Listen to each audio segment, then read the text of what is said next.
What's up Sobat Ghost Make Me Do It? Ketemu lagi dengan saya, Cecilia, di dalam virtual tour kali ini. Kali ini kita akan melakukan virtual tour ke masa lalu, pada zaman masa penjajahan. Banyak sekali saya membaca artikel-artikel pertanyaan yang sedikit nyeleneh, tapi jadi bahan pikiran saya juga. Kenapa sih pada zaman penjajahan dulu, Indonesia yang terkenal punya banyak dukun, kenapa nggak disantet aja para penjajahnya? Apakah kalian juga pernah bertanya hal seperti itu? Saya juga penasaran. Kita akan bahas sekarang juga.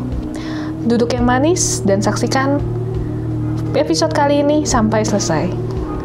Comenzamos la magia.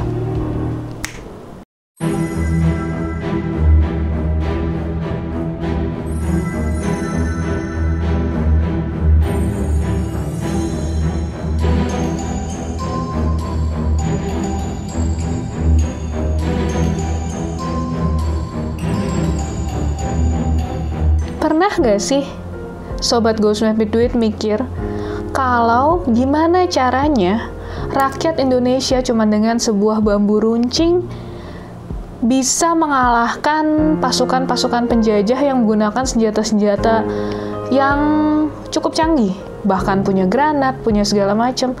Gimana caranya mereka bisa menang melawan itu semua? Gimana kalau ternyata di dalam bambu runcingnya itu ada santet? Kita akan bahas sekarang.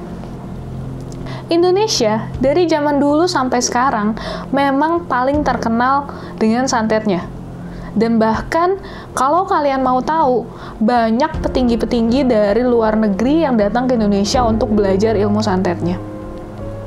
Bahkan di masa penjajahan pun yang terekam jejaknya oleh bangsa asing itu cukup banyak. Misalnya, Jenderal Sudirman memiliki beberapa ilmu dalam menghadapi Belanda.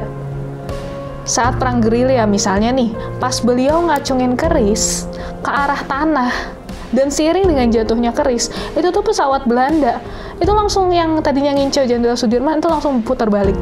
Entah ada apa, entah apa yang dilihat, tapi pokoknya Jenderal Sudirman ini nggak bisa diincar sama pesawat, atau sama apapun yang ketika dia mengacungkan kerisnya dan menjatuhkannya ke tanah, itu langsung dia ada di posisi yang aman.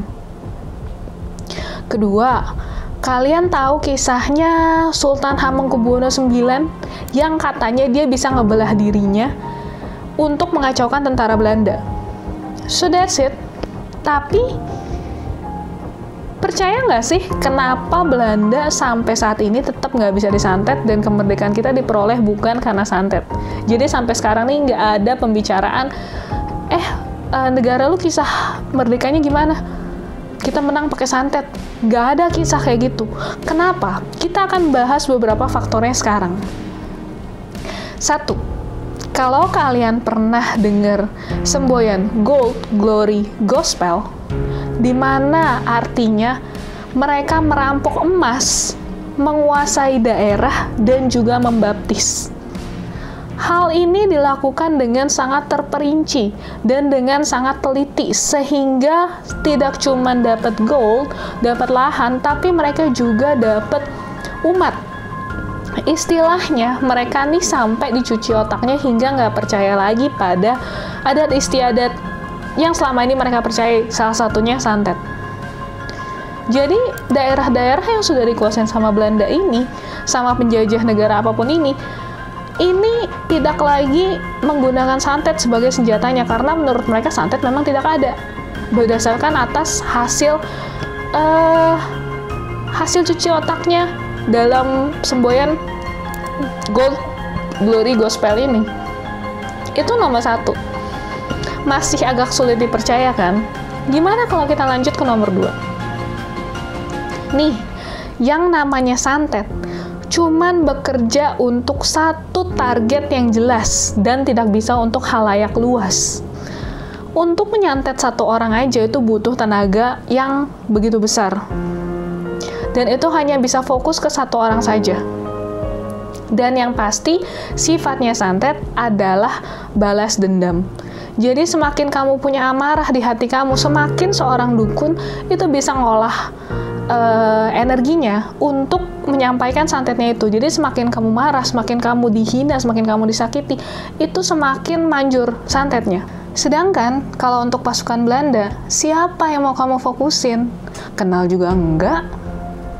Nah, itu kenapa alasannya sangat tidak memungkinkan untuk menyantet pasukan Belanda satu-satu sampai mereka koit istilahnya.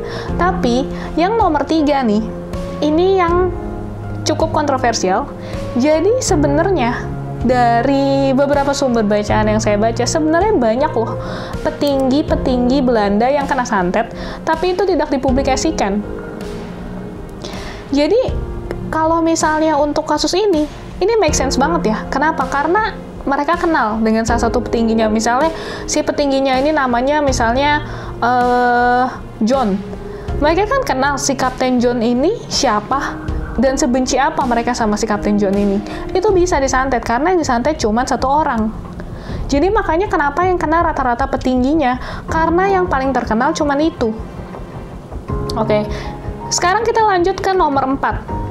Kenapa santet nggak efektif dipakai pada zaman penjajahan? Yang nomor 4, banyak sebenarnya petinggi-petinggi penjajah itu yang belajar spiritual sama dukun-dukun dan paranormal di Indonesia. Misalnya, Tuan Herman, salah satu petinggi jajahan Belanda yang kalian kenal di buku-buku sejarah, itu Mr. Herman itu berguru sama Ronggo Warsito.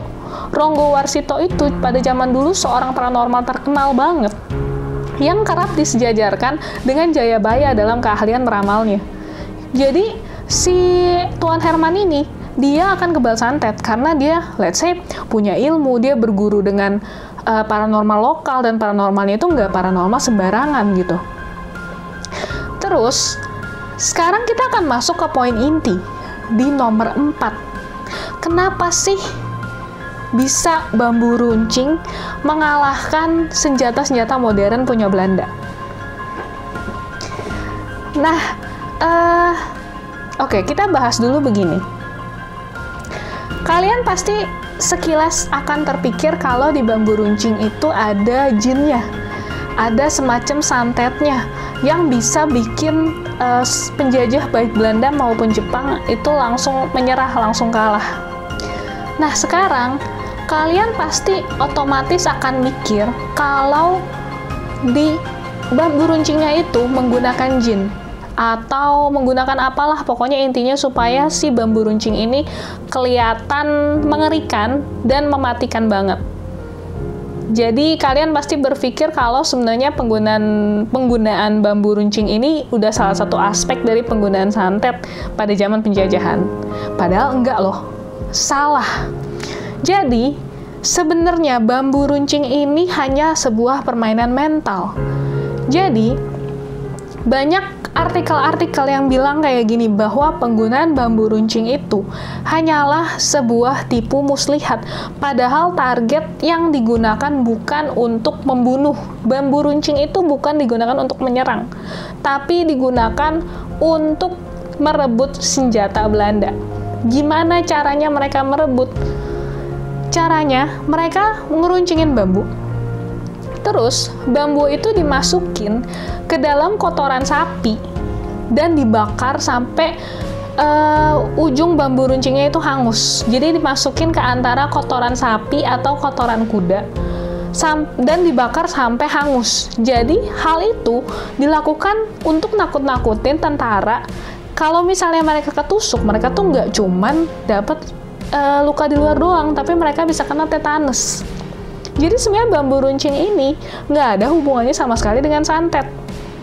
Memang kita nggak bisa memungkiri bahwa pada zaman penjajahan santet di Indonesia memang digunakan dan santet itu memang ada. Tapi santet itu bukan hal yang efektif untuk bisa memukul mundur penjajah. Jadi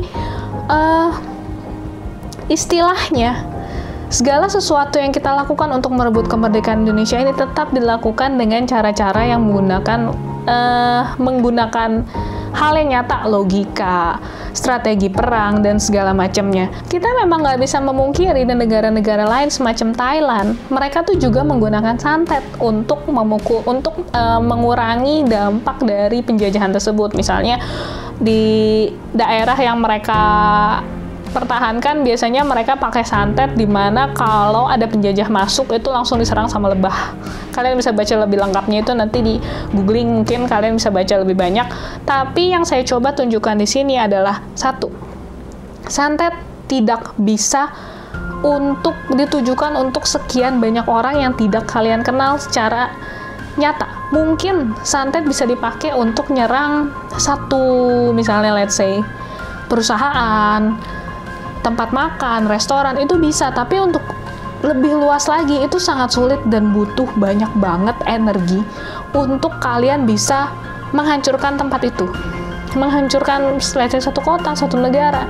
Jadi balik lagi kepada kesimpulan saya di awal bahwa santet tidak efektif untuk memukul mundur penjajah. Jadi berhenti nanya kenapa Indonesia yang jago santet, kenapa nggak pakai santet aja untuk merdeka. Dan satu lagi kita juga nggak mau ketika kita merdeka nanti di pelajaran sejarahnya ditanya gimana caranya Indonesia mendapatkan kemerdekaan, pakai santet. Nggak keren banget. So that's it. Sesuai dengan judul dari video ini, apakah bambu runcing merupakan praktek santet pada zaman penjajahan? The answer is no. Mulai sekarang, kalian harus menjawab hal tersebut kepada orang-orang yang melemparkan pertanyaan seperti ini. Oke, so that's it. Itu adalah penjelasan dari saya tentang video kali ini. Mungkin apabila ada yang mau ditanyakan dan apabila ada yang mau dibahas, bisa ditaruh di kolom komen. Dan kita akan lanjut lagi di video selanjutnya dengan topik-topik yang jauh lebih menarik. Saya Cecilia dari Go Smith With Duit, pamit sampai di sini. Jangan lupa klik like, komen, dan subscribe.